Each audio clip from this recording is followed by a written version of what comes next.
Okay, now we're going to demonstrate the FMS arch body hold. This is a progression on the way to the elusive straddle planche, and it's the first time we move away from the plank progressions and start to develop really solid posterior chain strength.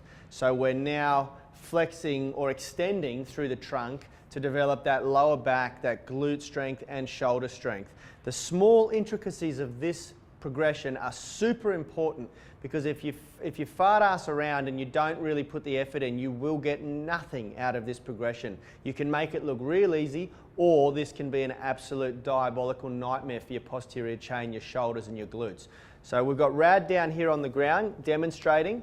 First of all, pay special attention to the width of his hands. So he's pretty much keeping his hands at shoulder width.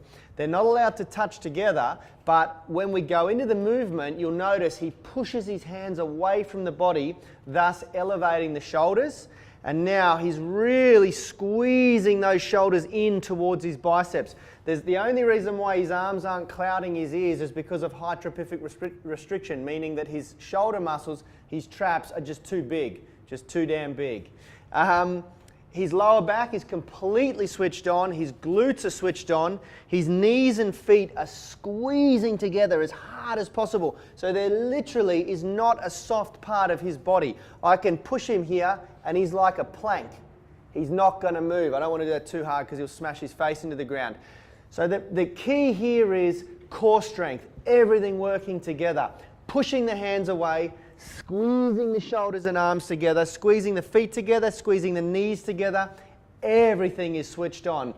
Where you'll feel this the most is your weak link in the kinetic chain. If it's in the lower back, your lower back will be burning after about 15 to 30 seconds. If the weak link in your kinetic chain, due to mobility issues or strength issues, is in the shoulders, guess what? You're going to feel it's going to be hell in your shoulders. But remember, guys, that's the area usually that you need the most work on. So don't pissy out or wuss out in that area and back it off. That's where you need to push yourself. That is the FMS arch body hold.